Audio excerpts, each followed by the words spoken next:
Je viens de voir la vidéo de quelqu'un qui s'appelle Big Zaga, peut-être qui est quinois, et qui dit que non, Innocent Baloumé ne serait pas loyal au Congo. On est Congolais seulement quand ça nous arrange. Ça ne doit pas être comme ça. Loyauté, c'est le mot très important. En tout cas, il est en train de questionner beaucoup de gens de l'Est.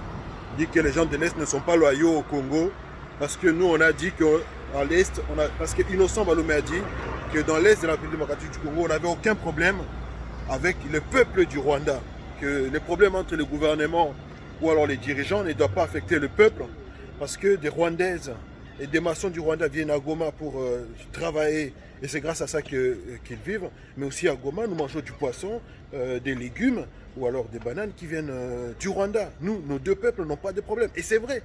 Alors quelqu'un qui est à Kinshasa, ou alors qui a vécu à Kinshasa, qui a vécu à l'ouest, c'est triste d'être autant à l'ouest en fait. On ne peut pas penser que la loyauté à la République démocratique du Congo, c'est penser comme les Quinois, c'est penser comme quelqu'un qui est à Kinshasa, ou alors c'est accepter sans connaître ses propres réalités, tout ce que Kinshasa dit. Les deux peuples n'ont aucun problème. La frontière entre la République démocratique du Congo et le Rwanda, donc grandes et petites barrières, ce sont parmi les top 5 des frontières les plus fréquentées au monde. Alors arrêtez. Aimer le Congo, ce n'est pas penser comme un Quinois. Arrêtez ça. À Goma, on est parmi les personnes les plus loyales à la République démocratique du Congo. Depuis 30 ans, nous sommes en guerre.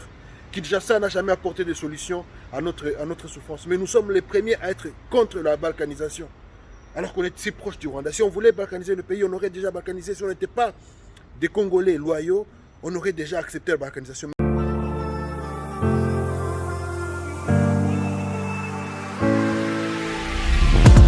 Odlander na YouTube na Melo TV. Odlander na YouTube na Melo TV. Melo TV. Batutu balanda tuzaza na YouTube. Yedon. Ok. Aoli kisalikamu. Melo TV.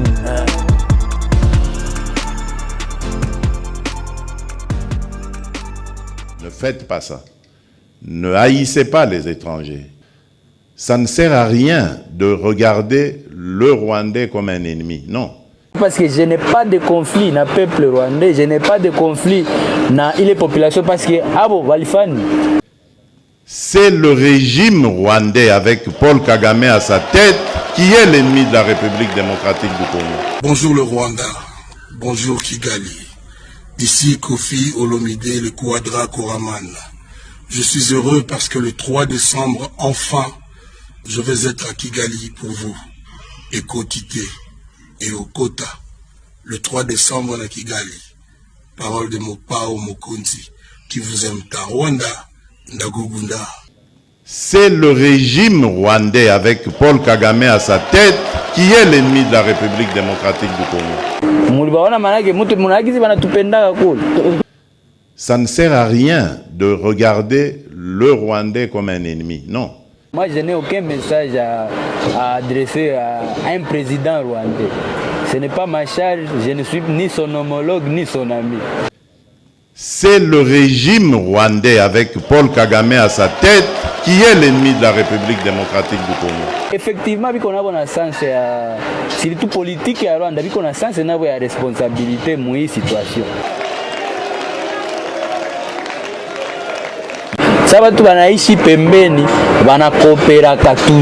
Les Rwandais et les Rwandaises sont nos frères et sœurs.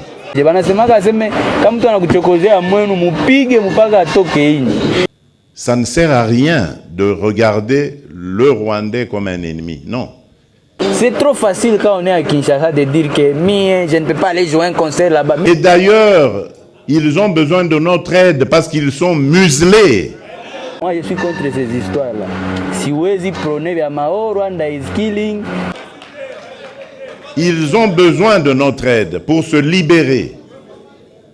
Ça n'a rien à voir avec ce que leurs dirigeants sont en train de leur imposer. Donc, ne les regardez pas comme des ennemis. Parce que je n'ai pas de conflit. Comme des ennemis. Nous avons ba propos yango ekayaka badoti mwa trop zoba. Mais ngai eloka na ngana loba ba Congolais botakaki Fali pour Fali alagina Macron. Fali Poupa, il n'a pas de compte à rendre dans ba Congolais pour qu'il photo na Macron. Bouzobicien. Botika Fali tranquille. On a serba qui zengicien. Et puis Fali pour pas départ en ezaki na Congo. Mais il fallait aller sur ya Congo te. Yo. Jim Savanda na Congo. Zoba. Awa Inosbi. Azo tenir ba propose soutenir Rwanda. Effectivement, biko na bona sens ya surtout politique ya Rwanda, biko na sens na ya responsabilité moi situation. Pona e ba Rwandais ba bandeko. Les Rwandais et les Rwandaises sont nos frères et sœurs. Fali Ipupa au moins azalaki na kati atenaki kutata propos morote. Bouzobicien. Asalaki ata conférence de presse te. On a serba qui zengicien. Mais ils ont ça la conférence de presse, ils ont soutenir, ils ont acclamer Rwanda. Mais qui t'a envoyé même aller raconter des balivernes, des incongruités, hein? Mais cette interview est d'une aberrance. Je sais pas si vous avez écouté celui-là, hein? Mais tu fais honte, hein? Toi, tu fais honte. Tu nous as démontré à quel point tu n'es même pas un peu intelligent. Il nous dit qu'il est apolitique. Il dit qu'il est apolitique. Maintenant, la journaliste, elle le piège. Elle lui dit... Bon, il y a des artistes, il y a un mouvement d'artistes qui disent qu'ils ne vont pas les prester au Rwanda. Toi, tu dis que tu n'as rien contre le peuple rwandais, hein, mais tu es contre le système. Quel système? C'est-à-dire que tu es contre le système politique. Et tu dis que tu ne vas pas le prester au Rwanda. Mais vraiment, Fali, faut apprendre à te taire, mon gars. Ma parole, pourquoi vous nous foutez toujours la honte comme ça? Vraiment, en tant que fan, j'ai été persécuté. Il nous a foutu la honte.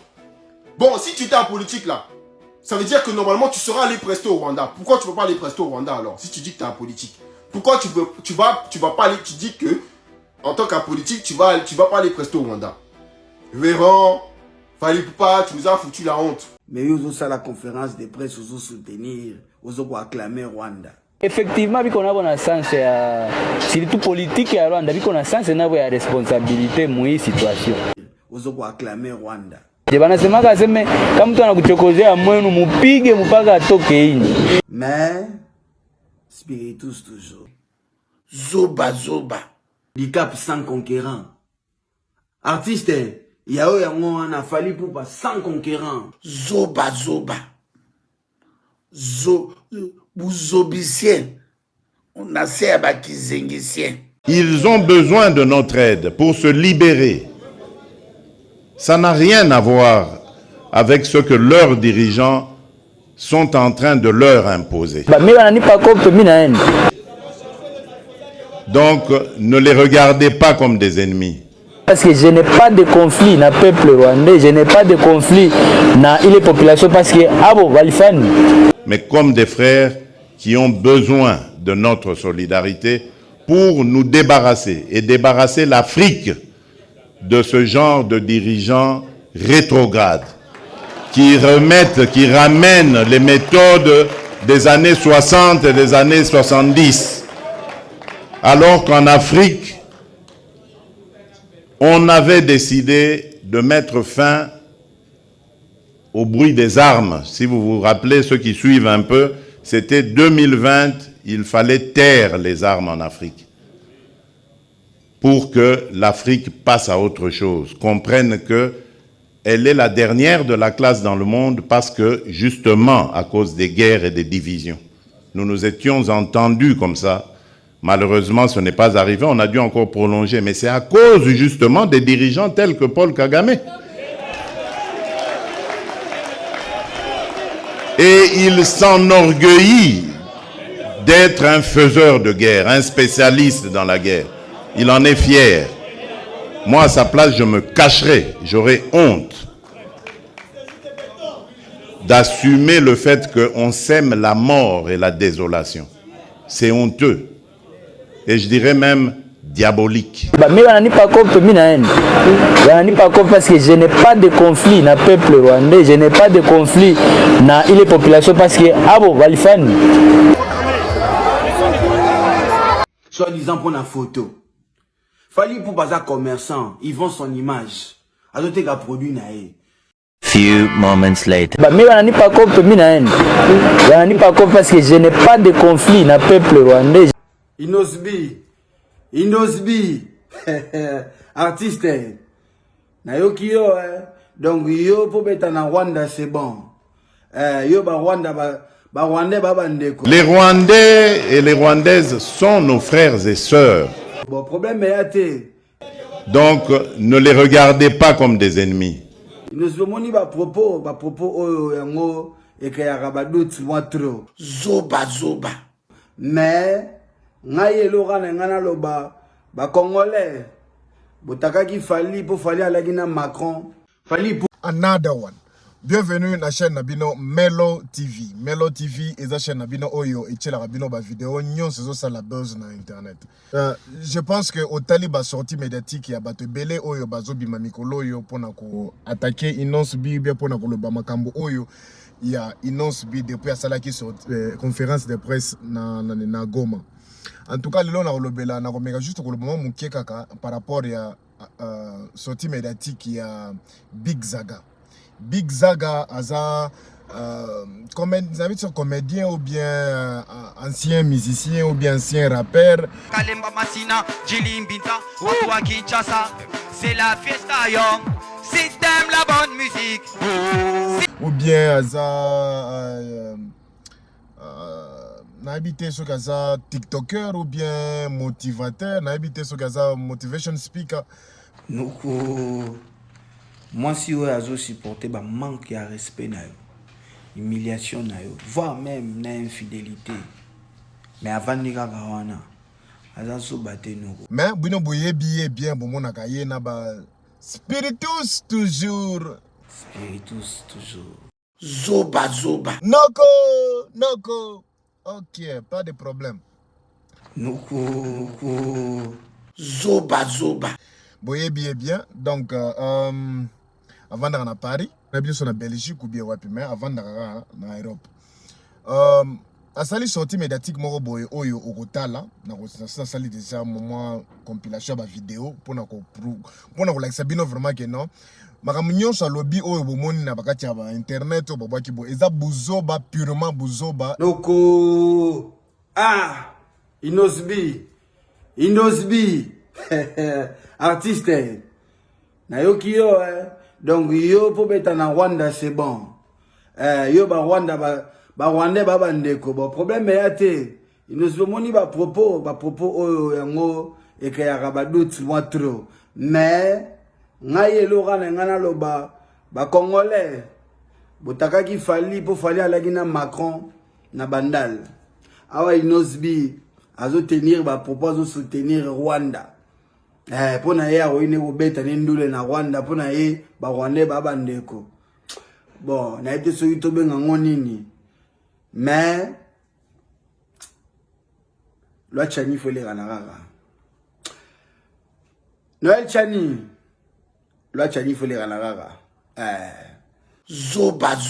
Premièrement, sur Olandaka ba vidéo na ye, au moment à chaque sortie médiatique na ye, sur ka sale ba sortie nyonso oye ya salaka.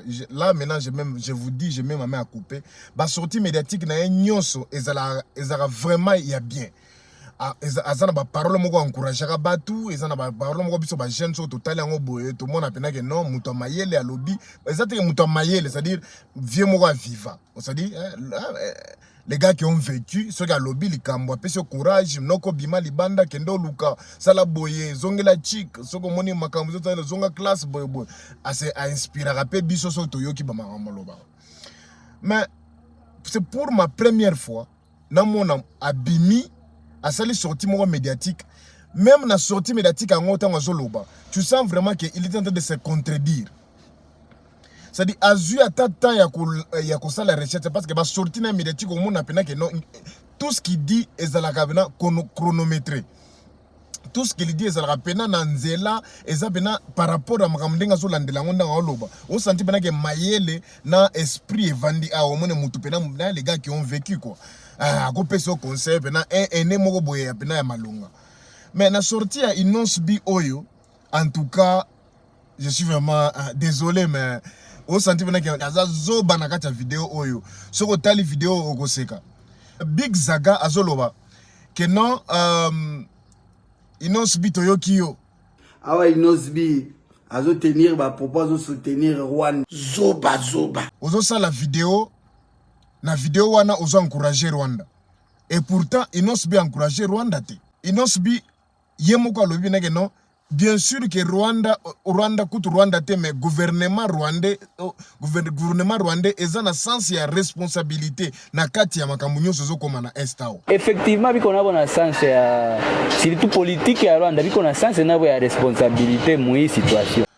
Mais on a kosala te eza ko prôner biloko lokola Rwanda is killing us boy na ko beta kuna te boy. En plus ko mena niveau ya bassesse ya Zaga ya Big Zaga alobi Fali Ipupa au moins azalaki na kati atenaki kutata propos morote zoba omoni Fali asala azalaka na makambo oyo alobela ngo na public te asala Alexala vidéo te yoka niveau wana, c'est-à-dire okozala na buzoba ou appuyer buzoba, mais vu que osali nango nani conférence de presse te batuloko la Big Zaga, ils vont t'appuyer, tu es dans les bons. Ok, au soutenir Macron ou yazo financer Rwanda pour Mabiso, là ce que sali en publicité, tout ça en conférence de presse, donc tu es dans les bons. Zaga a soutenir yo batuloko la bango bango la bien bien. En plus, ça va dire ça, non. Tout le monde a sali en conférence de presse. Asalaki ata conférence de presse zoba. Mais yo ok yo sali conférence de presse ozo soutenir Rwanda. En tout cas, Zaga na habite so que ça Swahili ozo kate ou bien Lingala nde Swahili ozo kate et aussi ils n'ont subi à kuta na makambo yo ba mona batozo mpe critiquer ça parce que sali conférence de presse wana na Swahili. Zaga azo kata Swahili te. Je pense à ce que Swahili te parce que banda yo ka Swahili mbela avec makambo non subi à lobby. Ils n'ont subi na kati wana lobby lisusu ke non. Soki mutoye ko bundisa yo na sheyo. C'est adage na Swahili lobaka. Kama muntu anakuwa kukuchokosa pikwa kupika yetita pala tatoka umutoshe. Banasemaka aseme kama mtu anakuchokozea mwenu mupige mpaka atoke inji. C'est-à-dire so mutoye ko bundisa sheyo beta yeti na ndenge akozonga shebango. Ça qui veut dire que ils n'ont subi abanda ko biso ke non biso nde ba Congolais. Il faut que to kanga bato o bazo bundisa biso chez biso babundisa biso te na Rwanda babundisa biso chez biso to beta bango tina ndenge bakozonga bakobima mboka oyo. Mais comment ça veut dire que mutozo ba biso to bima to telema to beta je suis né et grandi là-bas, j'ai 25 ans aujourd'hui, guerre oyo existe kaka. Il faut que to telema un moment donné to lobino non to sali ba pano to bundisi to lekina ba média to fingi boy to sali ba presse et changer exacté. Alors changeons de tactique, changeons de méthode to changer ça nini. Nous devons nous prendre nous-mêmes en charge, c'est-à-dire totalement to zelate batu mpopaya aya kopesa biso comment nous devons le faire. To banana no ko beta na moyibi o yazana kati na ndako na biso ou bien ennemi wa koti na bilanga na biso azo boma yo pona bilanga na yo telema yo moko bundisa ye. Maintenant au mona pena Zaga Big Zaga aya na media lobake non ils n'ont subi à salle conférence de presse pour na soutenir ou bien pour na applaudir Rwanda. Mais ils ont la conférence de presse pour soutenir, ils ont acclamer Rwanda. Zoba. Ozo mona pena que c'est eza faute na été, boy na été. Ozo mona pena que non, c'est la première fois mona pena que non na moni na vidéo na lobby, mais ce gars, il est con, il est fou ou il n'a pas son cerveau ne fonctionne pas aujourd'hui. Pourquoi na lobby ba mo wana? Parce que ogomona pena que na vidéo wana ba bengeka na téléphone, zaka batu wana, staff na bambwari wana, Fali na batu na ye, ba bengie, ba ebise note. Zaga, eza ndenge nini? Petit wana asali vidéo, yo peko changer ngo bo fina bon financer ka batu. Bon financer ka batu ba couloir kaka ya zaka mabe. Ozomona, yango bimi Zaga makambu nyonso lobaka na TikTok, na YouTube, na Instagram, makambu nyonso lobaka na ba émission. Moi j'ai toujours applaudi ça, j'ai toujours aimé et j'ai toujours liké ba vidéo na. Pourquoi? Parce que makambu nyonso lobaka ezalaka na sens. Everything he said makes sense. Et logo nyonso lobaka chaque fois ezalaka pena ya tina ya malonga. Mais pour la première fois au monde pena que non. Mouta lobby, mais c'est gars, qu'est-ce qui se passe aujourd'hui? batindi ya loba sans que ata amona ta qu'est-ce qu'il est en train de dire ou bien sans qu'il a exercé à l'endroit vidéo mona que est-ce que baloti ngana loba bon na loba par rapport à cette vidéo na yo kango nanu ou bien mutu moko te interpréter là qui est swahili pour loba en tout cas ndenge ba yebisa ngana ndenge na yo keli yango ba interpréter yango eza eloko moko te en tout cas inosubi na ndenge loba ki eza ndenge wana ba yebisa ngate il n'a pas fait tout ça pression ya bambwario media batu oyo basi basombama depuis kala pona kobundisa Inosbi Zaga bimaki lokola récemment tant wasalaki vidéo ya Inosbi on dirait penaza moins net mais okomona pena ke no soki intention na ye tango bando sala vidéo wana ezalaki intention malamu. Moi je pense que azana numéro ya mutu oyo ayebani na Inosbi normalement falaki benga Inos na moni vidéo mais na kosala vidéo te boye mais na lingana yoka yo qu'est-ce qui se passe pourquoi tenir ki propos wana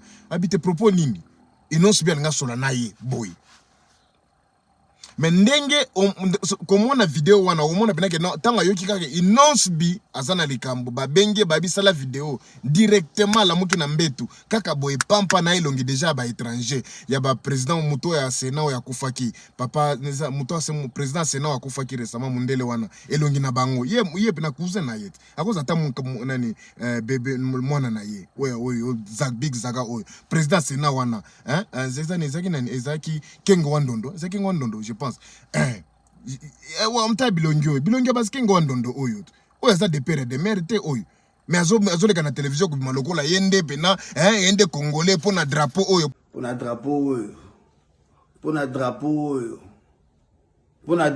oyo zoba drapeau oyo pona zaga yo pena ilongi na ozo na Congo za congolais te ta bilongi ba congolais de père et de mère yo pena zaga ndeso to bandi ko bataye de to juger Inosbi par rapport à ilongi yo pe ilongi na ozo ilongi ba congolais te ba kosa yo te sokozo balingala olobi noko toujours ou bien au botami temen moko peso to koti esprit yo pe ko zonga chabino oyeba chabino apparemment père naza asa congolais te c'est un polonais quelque chose comme ça to yebi histoire na yo donc kosala neti te yonde penande so batali elongi na yo bazomona de père de mère pour vendre na ba congolais au botama na Congo te zaga soki bato ko koti pena esprit bien total yo pena pe osa pena elongi ya ba congolais 100% te so to te bien na ya ne Inosbi ndengo bozolo bana ye elongi na ye doute parce que na kati ya vidéo no lobi omoni ba makambo ba bato balobaka pena ke no ba koti ka doute par rapport ya bazaka na raison. Inosbi moni ba propos oyo yango ekayaka ba doute moi trop zoba yo pe zaga elongi na yo tu faut to kotango doute to kota mo doute trop oza pe na elongi ba congolais te kolinga Congo elengo pesio nationalité te et commission congolais à 100% de père et de mère te ta bilongi ba père et de mère ozo comprendre. Donc ça dit zaga vidéo na kamu sibiso fort parce que aux yeux ta tante ya koyoka vidéo soko yoka ka Swahili te biso to ngai na loba Swahili chiluba lingala donc ça dit na tala ta vidéo na nga j'ai interprété tout na interprété ko to vidéo Inosbi aloba ki na Swahili na interprété na lingala tala okomona ngo zaga ozape congolais te ya surtout quand tu viens dans système à bien ozape congolais te kozala na obotama na Congo souffrir na Kinshasa boye eza nango vie normale muto ko kende pe poto souffrir na poto ti un jour à coli mais on a commis français te na commis français 100% te de père et de mère yo pe ozate il faut tant ozo sala ba makamususu même si eza makambo ba buzz ezoko fula yo ekosala boy parce que bino bato TikTok bokenda ndeni bokenda na makambo eza na actualité bien sûr on n'en disconvient pas c'est ton droit okosala ngo bongo mais il faut ko yeba impact alikambo zo sala par rapport à moninga ekosala ndeni déjà ba makambo ebele déjà eza na internet bazo kosa déjà ba komi ko déformer image information vidéo o Inosbi a sala ki pe conférence de presse wana pe ba komi ko déformer pe maloba o utaki na monoko na ye tango yo pe zoya osala vidéo wana eza po tia susu moto mafuta na moto ou bien osala ndenge nini Inosbi eloko alobi wana na eloko président Fachi alobaki na conférence de presse osala ki tango kutangi na ba combattant je crois ya Paris. Pas ça. Ne haïssez pas les étrangers. Ça ne sert à rien de regarder le Rwandais comme un ennemi. Non. C'est le régime rwandais avec Paul Kagame à sa tête qui est l'ennemi de la République démocratique du Congo. Ça ne sert à rien de regarder le Rwandais comme un ennemi. Non. Et là, comme côté, est différent au président Lobaki. Président Lobaki, Batouana, Baza Batunabiso, Bandekouana ya Rwanda, Baza Bandekonabiso. Les Rwandais et les Rwandaises sont nos frères et sœurs. Tolinga Bango, parce qu'ils sont aussi victimes. Baza victime, il y a dictature au ESA imposé Bango. Ils ont besoin de notre aide pour se libérer.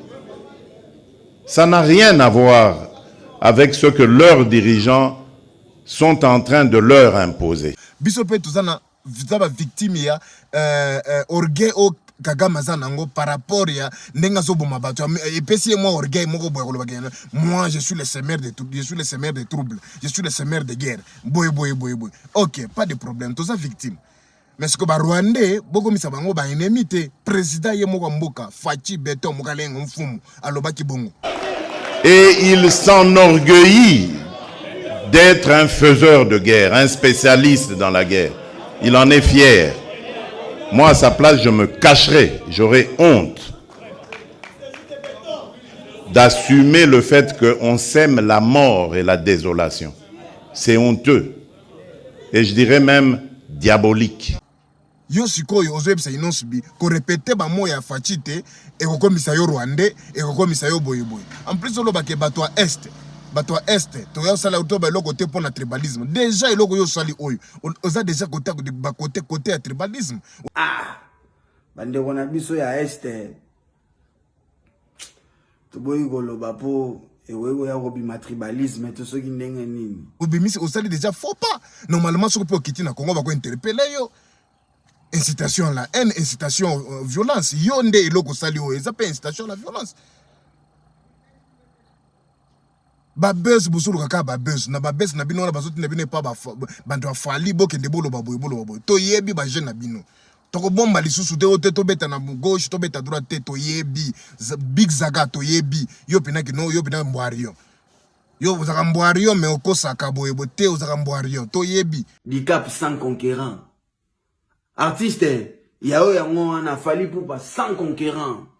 Yo mutu moko ozolobisa 100 millions de Congolais. Mais to linga quand même sagesse obimisa chaque fois au salaka ba vidéo. Mais na façon comme kendele nango te. Et comme bien te. Et comme bien te. Yebela big zaga. Botika babilo kwana. Botika babilo kwana. Tika bilo kwana. Ozo condamné mutu na histoire abeti nano na Rwanda te alobi soki azui akokende ba mi bana nipa kompe mi naenda mais o condamné fallait alobaki teke soki babengisi nga na koya ayaki na mutu ayaki na Macron na Kinshasa population ya Kinshasa ebudaki eboyaki arrivé à Macron.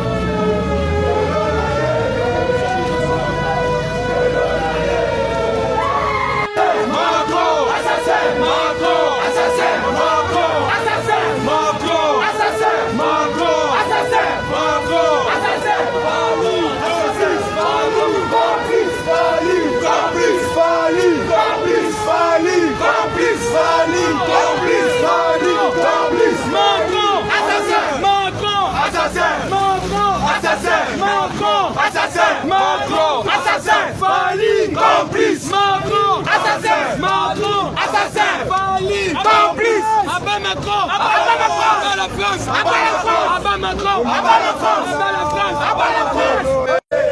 Ce qui le doit être on lance un message et pas Emmanuel Macron que Azar le bienvenu na Kinshasa. On ne peut jamais accepter votre oyo Azar financier après oyo Bundisa Bicho.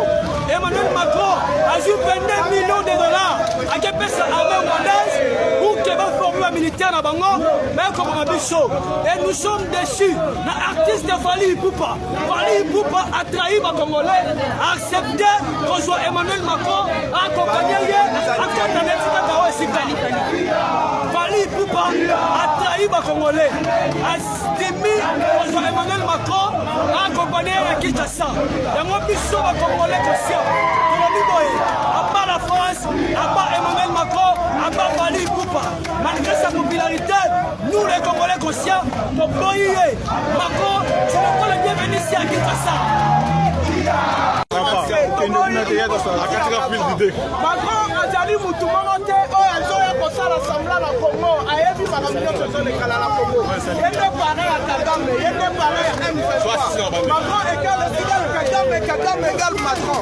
Yango Tomboyi hypocrisie, on a Zoya Kosa la Congo. Il n'est pas le bienvenu à Congo. Tous les Congolais, Baboyi arrivés à Macron, Tomboyi, Aza hypocrite, Ayate, Tomboyi. Mais il fallait achaki mutu makasa amemili bango Macron amketi amelisie na bière. Est-ce qu'il y a comme Macron qui est na Ukraine kuna meli bière?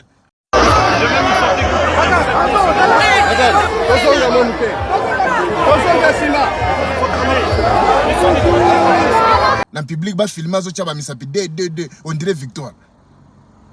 Akosa la ngote oleka na télévision loba du n'importe quoi boyoka. Fali Poupa za commerçant, ils vend son image. Azote ga produit nae.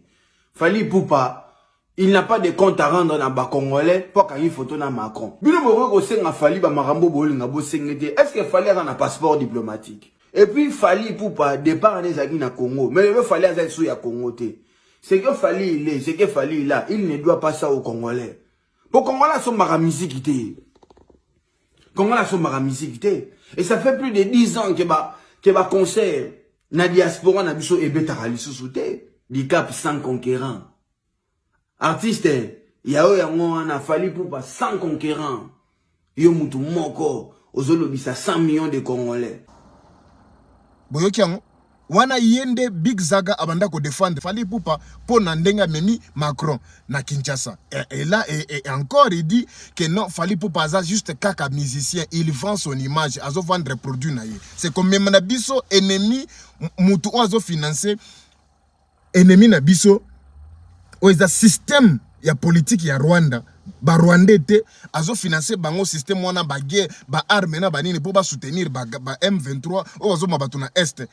Mutu wana ayena ye alakisi bango ba Congolais ba betele maboko même quand bien même que ba Congolais ba lobaki ba kongi bo mona ya wana te o soutenir ye o lobby n'importe quoi aza unique aza boye yende a numéro 1 au lobby ba n'importe quoi na kati ya vidéo wana pona ko soutenir ka Fali pour aza afuta ka fin du mois.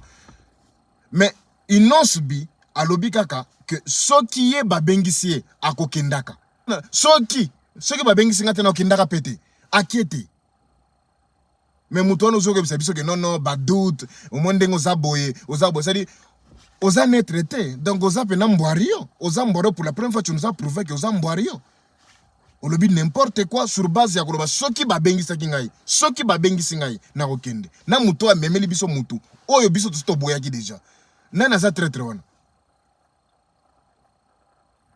pona muke kaka tala ndengo zoteka dignité na yo tandeng ozoteka kibumbutu na yo Big Zaga tandeng ozoteka ki mayele na considération nyoso bato bapesaka yo tandeng ozoteka ngo okozala bien okozala aimer okozala commentaire ebele okozala like ebele kaka ya bambwario. Mais bato pena bena bato a conscience bato muto esalaka bato pena ke ba jeune bena ba comprendre ma solo bato jeune ba vivra bien o ba bena ba mona pena bien on a les amoureux de la bonne musique bako linga yo te. Bato pena ba sens pena bato ba responsable bako linga yo te. Bien sûr que mona ba commentaire na yo mwana wana za Rwandais mwana wana za boye to e boye ba kate mwana za Rwandais ate ala kisi biso o mona boy fanatique ya Fali non pas de problème on n'en disconvient pas beaucoup continuer. Mais yo Zaga vidéo pe osali e ko retrapaka yo pe un jour na tepsa yo e ko retrapaka pe un jour ndenga olobi ka inosbi vidéo yo sali mais mon un jour ok pas de problème yo pe yo sali to komona e ko retrapaka yo un jour parce que intention na yo ya vidéo ezaki déjà mabe o koselina inosbi ke a applaudir Rwanda. Au moni ata ici comme côté non le lobby Rwanda n'est pas à condamner les Rwanda parce que ce n'est pas les Rwandais, on parle pas des Rwandais, on parle de Rwanda. C'est-à-dire pour système où ils sont en place na militaire na bilogo news. Rwanda vraiment bazana torte bisonde tozana faute. Ils non sur bika. Qu'est-ce que nous sommes en train de faire? On est menacé depuis Minilizaliwa. Ce pays est en guerre, notre province est menacée depuis Nilizaliwa. Aujourd'hui, j'ai 26 ans. Ça ne se passe pas au Rwanda, ça se passe au Nord Kivu, ça se passe en République démocratique du Congo. Effectivement, vu qu'on a un sens, surtout politique à Rwanda, vu qu'on a un sens, on a une responsabilité dans cette situation. Mais ce que nous, entre Congolais, nous devons plus entre chiens, ma solution, c'est qu'est-ce que nous sommes en train de faire? L'État est qu'est-ce que tout qu'on a fait parce que comme inapita nje banasema kaseme kama mtu anakuchokozea mwenu mupige mpaka atoke nje. Qu'est-ce que nous on est en train de faire? Et pourtant sans sa responsabilité c'est d'abord nous. Qu'est-ce que nous sommes en train de faire? Ce que to telemika kana makambo yake no Rwanda is killing us. On ne prend pas de décision. Guerre ezalaki na Algérie. To moni ba Algérie ba kitaki na bango bazwe minduki bakende kobunda.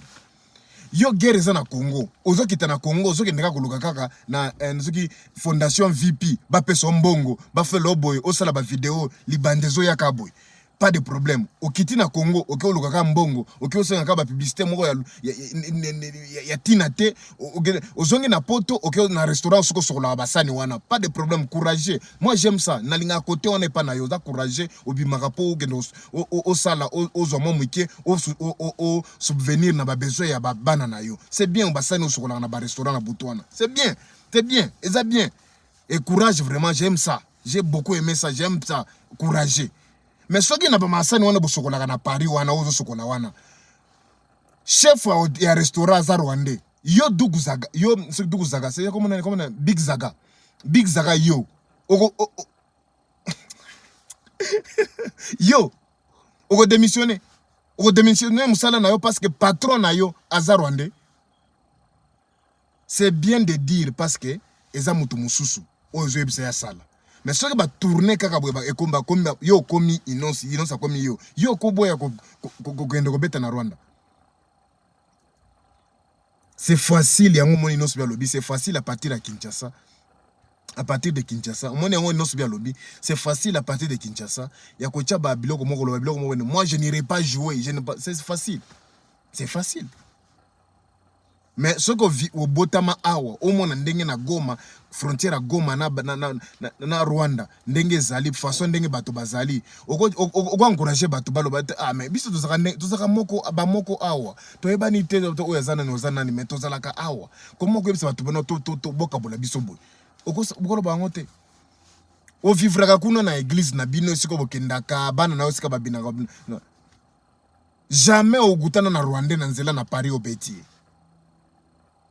Boko taka toilette moko na ba Rwandais na Paris na ba mall bosomba bilamba sika moko bo utilisaka ba bus ndenge moko na bango na Paris jamais mutata moko na France bino nyoso boza na poto mutata moko te na France a kenda ataka Rwandais na nzela.